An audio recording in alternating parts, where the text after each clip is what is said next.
Commander Ethan Miller stood at the viewport of the interstellar coalition vessel Starbound, watching the blue-green planet grow larger as they approached. Earth, home to the newest spacefaring species discovered by the coalition, humans. Their mission briefing had been clear. Establish diplomatic relations, foster goodwill, secure an alliance, simple enough on paper. "Commander, the preliminary report you requested," said Lieutenant Kraz, sliding a tablet across the polished surface of the command table. Ethan picked it up and scrolled through the coalition's official assessment. The words practically glowed with optimism. Humans appeared to be a peaceful, cooperative species with exceptional diplomatic potential. He frowned. Something didn't add up. For the past 3 nights he had been studying human historical records the coalition had managed to intercept. Their broadcasts, their literature, their own accounts of their development, and what he found painted a different picture than the official assessment. "Lieutenant, have you reviewed the historical data we gathered?" Ethan asked. "Only the summary, sir. They seem quite agreeable." "That's what concerns me." Ethan pulled up footage from various human conflicts spanning centuries. Notice the pattern. Before every major expansion, before every conflict, they extend their warmest diplomatic overtures. Lieutenant Kraz's scaled skin rippled with confusion. "That's counterintuitive." "It's strategic," Ethan said. "The nicer they sound, the more aggressive their next move. Yet we're sending a minimal delegation with limited defensive capabilities. As a gesture of trust." The ship's communication system chirped. "Commander Miller," came the smooth voice of Ambassador Vex, the mission's diplomatic lead. "Please join me in the conference room. We'll be making contact with Earth authorities in 30 minutes. Ethan found the ambassador surrounded by the small delegation team, just 5 members total. Entirely too few, in his opinion. "Ah, Commander," Ambassador Vex said, her elongated fingers arranging data pads. "Are your security concerns settled?" "No, Ambassador. I've submitted 3 formal requests to delay our approach until we receive a larger security contingent." Ambassador Vex sighed. "Commander Miller, the Council was quite clear. This is a diplomatic mission. Arriving with military might would send the wrong message." "I'm not suggesting military might," Ethan replied. "I'm suggesting reasonable caution." "Your concerns have been noted and dismissed," Vex said with finality. "The humans have been nothing but accommodating. They've granted us access to their primary orbital station. They're rolling out what they call the red carpet." "That's exactly. High point," Ethan insisted, pulling up historical footage on the main screen. "Look at these records. Earth year 1938. Human nation signs friendship treaty with neighbors, invades them 6 months later. Earth year 2031. Diplomatic summit concludes with unprecedented cooperation, followed by economic sanctions that collapse. 3 governments. Ambassador Vex waved a dismissive hand. "Ancient history. They've evolved." "Have they?" Their most recent interplanetary expansion was preceded by what they called the most generous aid package in solar system history. A junior analyst, Zorax, looked up with wide eyes. "But the aid package was genuine. They helped terraform Mars." "Yes," Ethan agreed. "And now Mars flies Earth's flag. I'm not saying they're evil, I'm saying there's a pattern here we'd be fools to ignore." The communication panel lit up, interrupting further debate. A human face appeared on screen, female with smooth skin and a disarming smile. "Greetings, Coalition delegation. I'm Ambassador Olivia Gardner of Earth's Diplomatic Corps. On behalf of all humanity, welcome to our home system. We are absolutely thrilled to begin what we hope will be a long and mutually beneficial relationship." Ambassador Vex beamed back. "The pleasure is ours, Ambassador Gardner. We look forward to our arrival." When the transmission ended, Ethan noticed how the entire delegation seemed charmed, relaxed. All except him. "Such warmth," Ambassador Vex noted. "You see, Commander? Nothing to fear." Ethan Miller watched Earth growing larger in the view screen, the human orbital station now visible as a glittering point of light. "With respect, Ambassador," he said quietly, "in my experience, the nicer they sound, the faster you should run." The Starbound continued its approach, engines humming softly as it carried its trusting delegation toward the waiting arms of humanity. The Starbound docked at Earth's orbital station Harmony Point with a gentle thud. Commander Ethan Miller stood rigid as the airlock cycled, his four-fingered hand resting near his concealed sidearm. The rest of the Coalition delegation fidgeted with excitement. The airlock doors slid open to reveal a large, welcoming party of humans. At their center stood Ambassador Olivia Gardner, even more striking in person than in the transmission. Her dark hair was pulled back in a neat arrangement, and her smile seemed to light up the docking bay. "Welcome to Harmony Point," she said, stepping forward with arms outstretched in the human gesture of welcome. "We are honored by your presence." Ambassador Vex moved forward eagerly. "The honor is ours, Ambassador Gardner." Ethan watched as human attendants appeared with trays of drinks and small foods. Music began to play from hidden speakers, a pleasant, gentle melody that the briefing materials identified as classical music. "We've prepared a small reception," Ambassador Gardner explained, followed by a tour of our facility. "Your quarters have been prepared in our diplomatic wing, the finest rooms on the station." As the delegation moved through the station, Ethan found himself impressed despite his misgivings. The humans had indeed prepared thoroughly. Each delegation, members' biological needs had been researched and accommodated. The food offered to Lieutenant Kraz was specifically suited to his species' high methane diet. Ambassador Vex was presented with the perfect temperature environment for her comfort. "You've studied us well," Ethan noted to a passing human aide. "We believe proper hospitality is the foundation of good diplomacy," the aide replied with a polite nod before hurrying away. The tour continued through gardens, recreation areas, and scientific facilities. Everywhere they went, humans smiled, bowed, and showed extreme courtesy. The Coalition members were charmed, all except Ethan. During a quiet moment in the botanical garden, Ambassador Gardner approached him directly. "Commander Miller, you seem troubled," she said, that pleasant smile never wavering. "Is there something we can do to make your stay more comfortable?" Ethan studied her carefully. "Your hospitality is impeccable, Ambassador. Perhaps too impeccable." Her smile didn't falter. "I'm not sure I understand." "On our approach, I noticed several vessels near the station classified as trade ships. Their engine configurations suggest military capability." Ambassador Gardner laughed lightly. "You have a keen eye, Commander. Many of our ships serve dual purposes. Efficiency, you understand. Our resources aren't unlimited." Before Ethan could respond, a tall human male in a crisp uniform approached. "Ambassador Gardner, the reception in the main hall is ready." "Thank you, Colonel." She turned back to Ethan. "Colonel Jack Warren oversees station security, nothing to worry about. Just standard protocol." Ethan noted how the military man gave Gardner a salute before leaving, an odd gesture for a civilian diplomat to receive. The main reception hall was enormous, decorated with symbols from both human culture and what they had learned of Coalition species. Zorax, the junior analyst, was already deep in conversation with several humans, laughing and sharing stories. "Your colleague is quite friendly," Ambassador Gardner commented.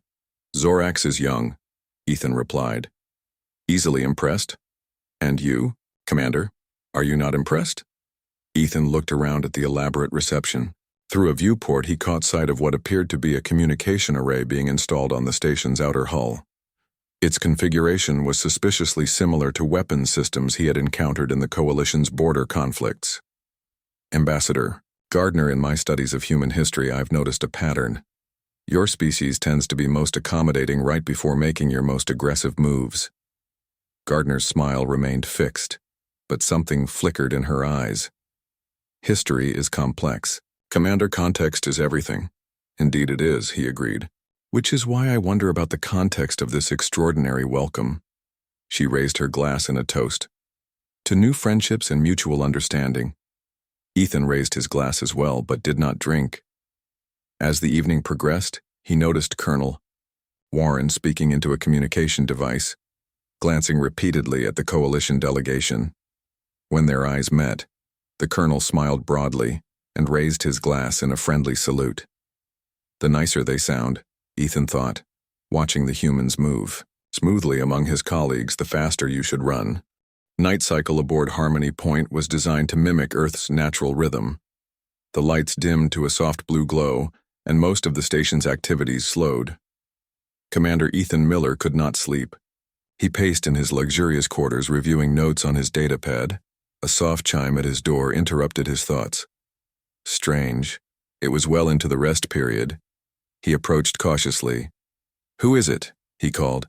"Sam Bennett, junior translator from the Earth delegation," came a hushed reply. "Please, I need to speak with you." "Alone."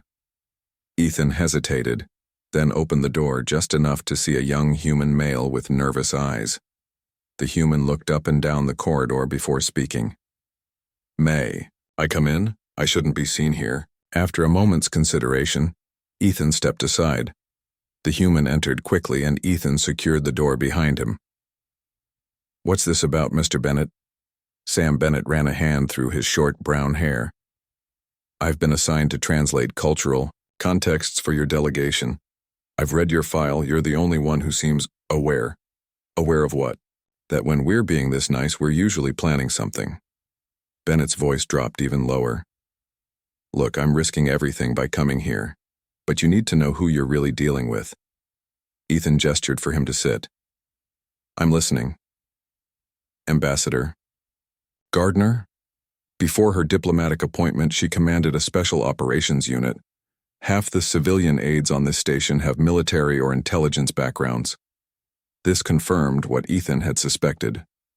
"Why tell me this?" Bennett looked troubled. "Because I believe in actual diplomacy, real peace, not whatever this is." He pulled out a small device from his pocket. "This contains dossiers on the key human personnel you're interacting with. Their real backgrounds, not the sanitized versions you've been given." Ethan connected the device to his datapad. Files appeared, showing Ambassador Gardner in military uniform, receiving medals for classified operations. Colonel Warren's file detailed expertise in asset acquisition and technological appropriation. "Your coalition technology," Bennett continued, "it's far more valuable than we've let on. Your faster-than-light drive design alone is centuries ahead of ours. Certain factions in our government would do anything to acquire it. And the extraordinary hospitality, standard human strategy, make you comfortable, lower your guard, learn your weaknesses." Bennett stood and began pacing. "We smile widest when we want something most. It's ingrained in our diplomatic approach." Ethan's communicator buzzed with an automated message from the Starbound. His ship had been moved to a different docking bay for maintenance convenience. "They're isolating your vessel," Bennett said, looking at the notification. "Classic first step. They'll claim technical issues, maybe even stage a minor malfunction." "Why should I trust you?" Ethan asked, though he already suspected the answer. "Because I'm not being nice to you," Bennett replied with a grim smile.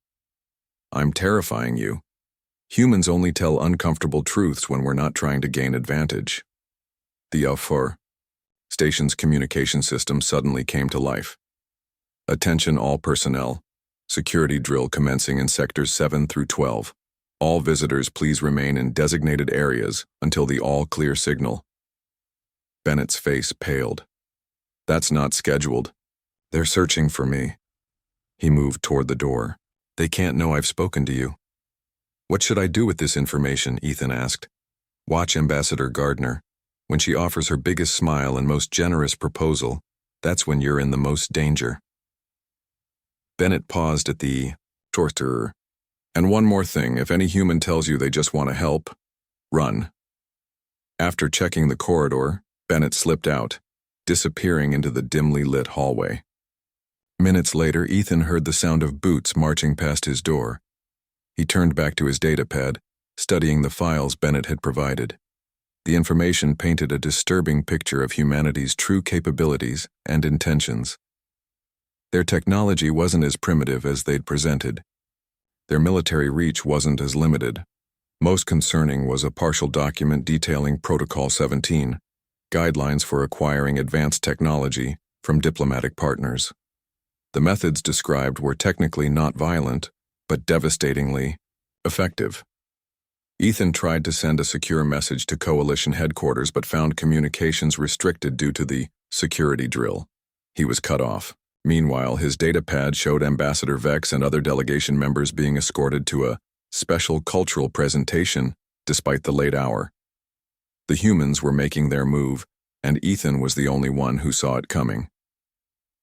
Morning arrived on Harmony Point with an announcement of the day's scheduled activities. Commander Ethan Miller joined his Coalition colleagues for the first meal of the day in a grand dining hall. The room offered a spectacular view of Earth below, blue oceans, swirling with white clouds. "Commander, you missed an extraordinary cultural presentation last night," Ambassador Vex said, her eyes bright with excitement. The humans performed something called ballet, such precise movements. Ethan noted that the rest of the delegation appeared relaxed and happy. Too happy. "I was reviewing security protocols," he said carefully. "Always working," Vex sighed. "You should enjoy their hospitality. The humans have been nothing but generous." On cue, Ambassador Gardner entered the hall, wearing a crisp blue outfit that matched the color of Earth visible through the viewport. Her ever-present smile seemed to brighten the room. "Good morning, honored guests," she said. "I trust you slept well?" The delegation murmured appreciation for their comfortable quarters. Only Ethan remained silent. "Today," Gardner continued, "we've arranged for information exchange sessions. We're eager to learn about Coalition culture, governance, and of course, technology." Ethan watched as his colleagues nodded eagerly. Lieutenant Kraz was already calling up technical schematics on his datapad. "Perhaps," Ethan suggested, "we might also learn more about Earth's history. The public archives I tried to access last night were unavailable." Ambassador Gardner's smile didn't waver. "A system maintenance issue, very unfortunate timing. I'll have it addressed immediately." After breakfast, the delegation split into smaller groups. Ethan made sure to join Zorax, who was scheduled to discuss Coalition propulsion systems with human engineers.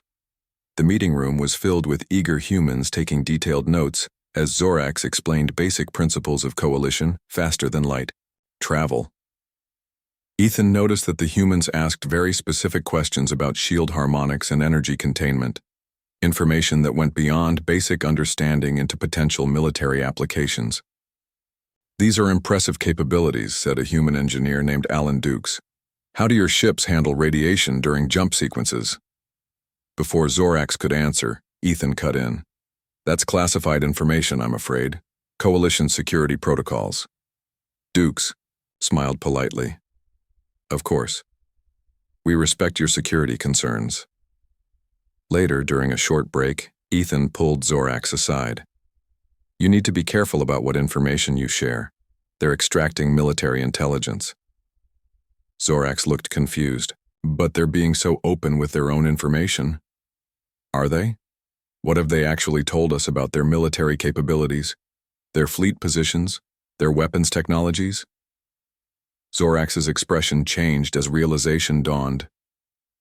"Nothing specific, just generalities." Exactly.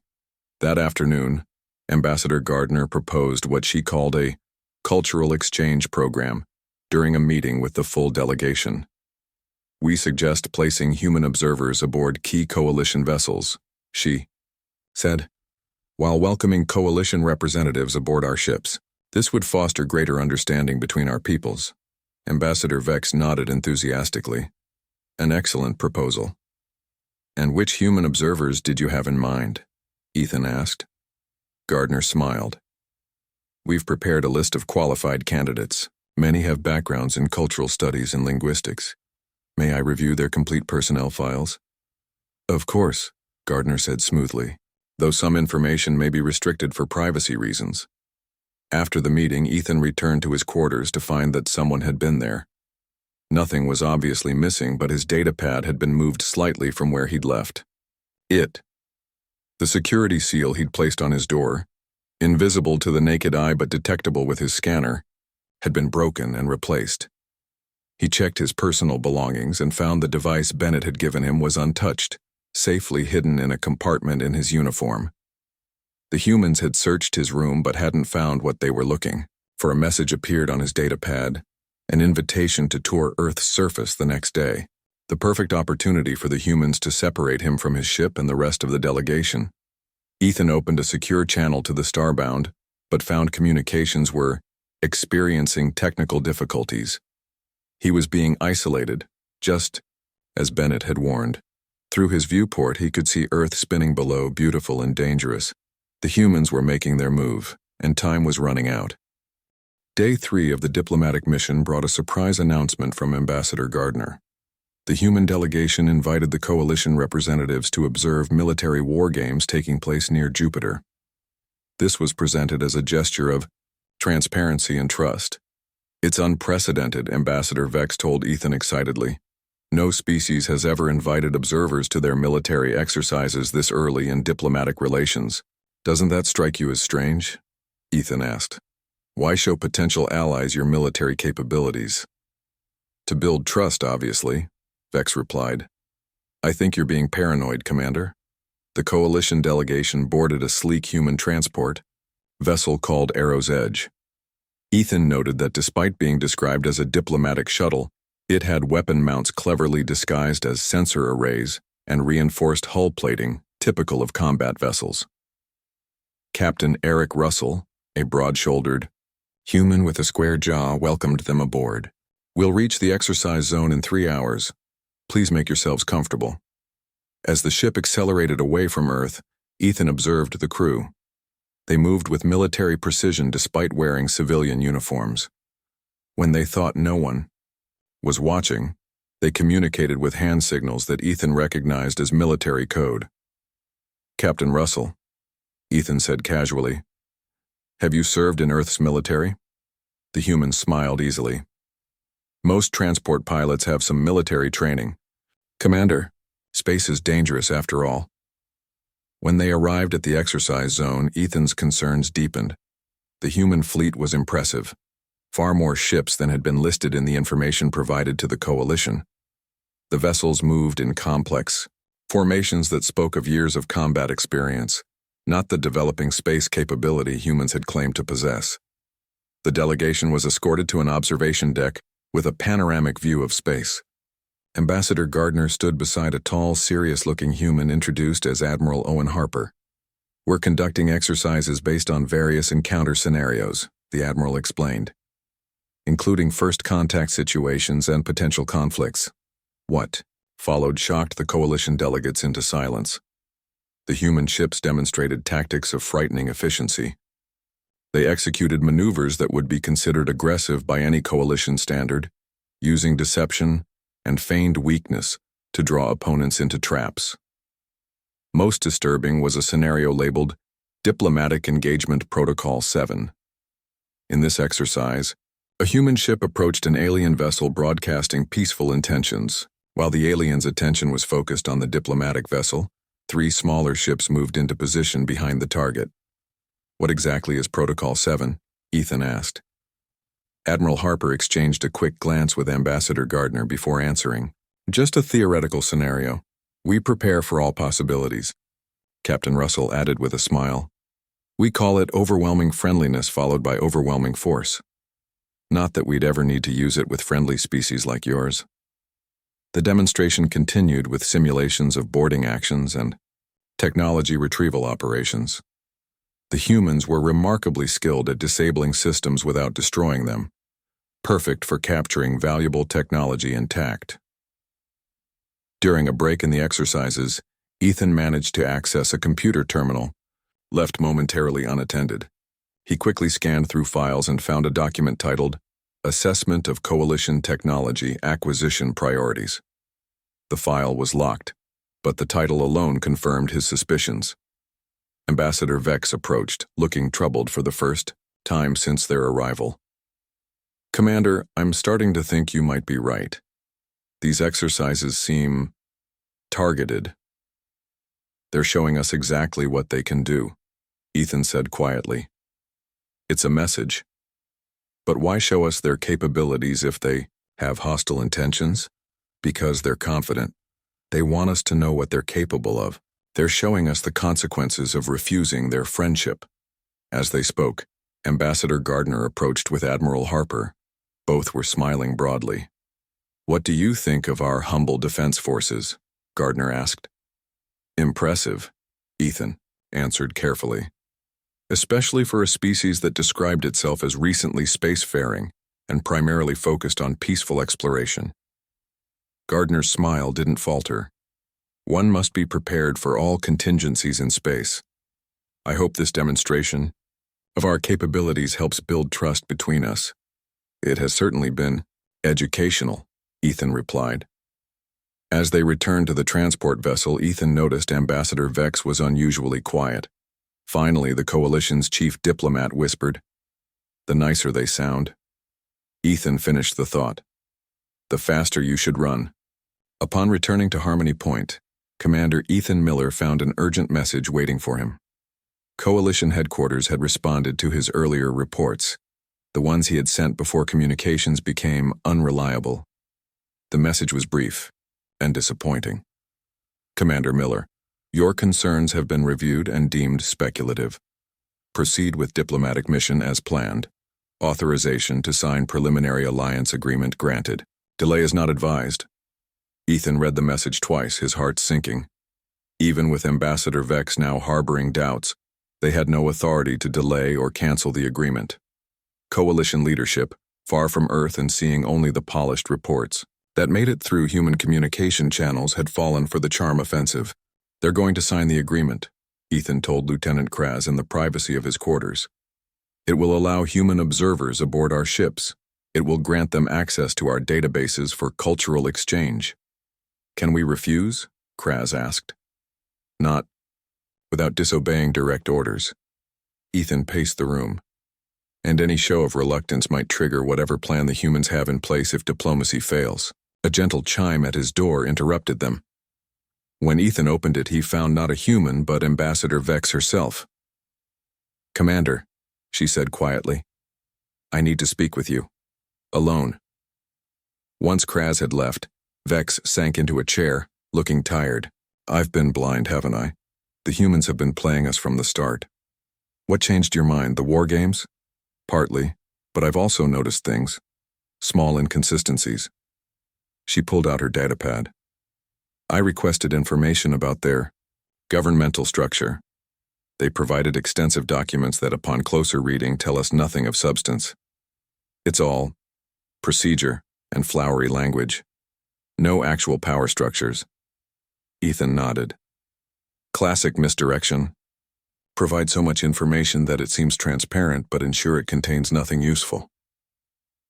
"The signing ceremony is scheduled for tomorrow," Vex said. "I've been trying to find a diplomatic way to delay, but they're pressing hard for completion." Before Ethan could respond, his personal communicator buzzed, an unregistered channel. He answered cautiously. "Commander Miller," came a female voice he didn't recognize. "My name is Lieutenant Kelly Nguyen. I need to meet with you immediately. It's about your safety." "Another trap?" Vex whispered. Ethan wasn't sure. "Where and when?" "Maintenance Tunnel B7 near your docking bay. 20 minutes, come alone." The communication ended abruptly. "It could be a setup," Vex warned. "Or it could be another human with a conscience," Ethan replied. "I need to go." "Not alone," Vex insisted. "I'm coming with you." 20 minutes later, they waited in the dimly lit maintenance tunnel. A slight noise made them turn to see a petite human female in a uniform approach. Her face was serious, her movements cautious. "Lieutenant Nguyen?" Ethan asked. She nodded. "I don't have much time. I'm part of the security detail assigned to your delegation." She handed Ethan a data chip. "This contains the real plans for what happens after you sign the agreement. Not the public version." Ethan inserted the chip into his datapad. The screen filled with detailed protocols for technology extraction, vessel capture, and strategic information acquisition. "They plan to take everything," Nguyen said. "Your FTL drive designs, your shield technology, your navigational systems. The human observers will place hidden devices aboard your ships to transmit data. Any vessels that return to Coalition space will carry these devices, spreading throughout your fleet." "Why are you telling us this?" Vex asked. Because this isn't diplomacy, it's theft. Nguyen's face showed genuine distress. I joined Earth's fleet to explore, to make peaceful contact with other species. Not this. What do you suggest we do? Ethan asked. Don't sign tomorrow, find a reason to delay, get back to your ship and leave. Vex shook her head. We have direct orders to proceed. Then you need to understand what you're walking into, Nguyen said firmly. And if you do leave, I'm requesting asylum. I can't stay here after this betrayal. Ethan and Vex exchanged looks. Harboring a human defector would complicate an already dangerous situation. If we grant you asylum, Ethan said, you'll need to provide testimony to our leadership. Proof of what you've told us. I'm prepared for that, Nguyen replied. But we need to move quickly. I accessed restricted files to get this information. Once they discover what I've done, a loud alarm suddenly blared throughout the station. A computerized voice announced, Security alert. Unauthorized access to classified systems detected. All security personnel report to stations. Nguyen's face paled. They know. We need to move, Ethan said, grabbing Lieutenant Nguyen's arm. Back to our ship. The three of them hurried through the maintenance tunnels, avoiding the main corridors where security teams would be searching. Vex led the way, having studied the station schematics more thoroughly than Ethan. Our docking bay is just ahead, she whispered. As they turned the corner, they found Colonel Warren and 4 armed guards blocking their path. Commander Miller, Warren said, his friendly demeanor completely gone. Ambassador Vex, I see you've met Lieutenant Nguyen. Ethan stepped forward, putting himself between the humans and his companions. We're returning to our vessel. Coalition diplomatic privilege gives us freedom of movement. Of course, Warren replied smoothly. But the lieutenant is wanted for questioning regarding a security breach. We'll need her to come with us. She's requested asylum, Vex stated firmly. Under interstellar law, that request must be processed aboard our vessel. Warren's face hardened. There is no recognized interstellar law yet, Ambassador. That's what these negotiations are meant to establish. More security personnel appeared behind them, cutting off their retreat. They were trapped. Suddenly, Warren's communicator buzzed. He answered it while keeping his eyes on the group. Yes, Ambassador Gardner, they're here with Nguyen. After listening for a moment, he nodded. Understood. Warren lowered his weapon slightly. Ambassador Gardner would like to speak with you. Perhaps we can resolve this misunderstanding. They were escorted to a conference room where Ambassador Gardner waited. Her ever-present smile was gone, replaced by a cold, calculating expression. I'm disappointed, Commander Miller, she said as they entered. We've shown you nothing but hospitality, while planning to steal our technology, Ethan replied. Gardner's eyes flicked to Nguyen, who stood tall despite being surrounded by former colleagues. Lieutenant Nguyen has accessed classified information out of context. She's misinterpreted standard security protocols. I saw the plans, Nguyen said firmly. Technology extraction, fleet infiltration. There was no misinterpretation. Gardner sighed and pressed a button on the table. A holographic display appeared showing the Starbound. Your vessel has been secured for safety reasons. Your crew is unharmed, but confined to quarters. Ethan felt a chill run through him. You've seized a coalition vessel? That's an act of war. A security precaution, Gardner corrected. Once this situation is resolved, your ship will be released. All we require is Lieutenant Nguyen's return and your agreement to forget this unfortunate incident. The signing ceremony can proceed as planned tomorrow. And if we refuse? Vex asked. Gardner's voice remained pleasant, but her eyes were cold. Then we would have to conclude that the coalition has hostile intentions. Security protocols would be activated. You mean your hidden weapons platforms around this station? Ethan challenged. Something flickered across Gardner's face. Surprise quickly masked. I see Lieutenant Nguyen has been thorough in her treason.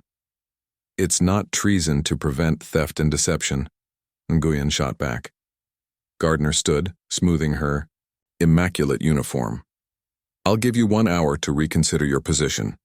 Return Lieutenant Nguyen to us. Sign the agreement tomorrow, and this regrettable incident will be forgotten." After she left, Colonel Warren and 2 guards remained by the door. Ethan moved closer to Vex and Nguyen. "We need to get to our ship," he whispered. "It's surrounded by security personnel," Nguyen replied quietly. "But I might know a way. There's a maintenance airlock near your docking bay. It's used for exterior repairs." "We'd need spacesuits," Vex pointed out. "There's a storage locker near the airlock," Nguyen said. "But first we need to get out of this room." Ethan glanced at his datapad, which still contained Nguyen's security chip. He pulled up the station schematics, looking for something they could use. "There," he said softly. "Environmental controls. If we could trigger an emergency in this section," Nguyen nodded. "I can access the system from any console, but we'd have about 30 seconds before backup systems engage." "That's all we need," Ethan said. He looked at Vex. "Ambassador, we're about to create a diplomatic incident." Vex's expression was resolute. "They created the incident when they seized our ship, Commander." Ethan stood and approached the conference room's computer terminal. "Colonel Warren, I'd like to send a message to my ship, to tell my crew to cooperate with your personnel." Warren considered this, then nodded. "Keep your hands where I can see them." As Ethan accessed the terminal, he gave Nguyen a subtle signal. She moved closer, as if watching what he was typing. Her fingers flashed across a secondary panel while Warren's attention was on Ethan. Suddenly, alarms blared and the lights went out. Emergency systems engaged, bathing the room in red light as the ventilation system began pumping out the air. "Atmospheric breach detected," announced the station's computer. "Emergency protocols engaged." In the chaos that followed, Ethan, Vex, and Nguyen moved quickly. The emergency protocols had automatic doors sealing sections of the station, cutting off Warren and his security team. The corridor outside was empty, with most personnel heading to designated safety areas. "This way," Nguyen said, leading them, through service passages toward the docking bay.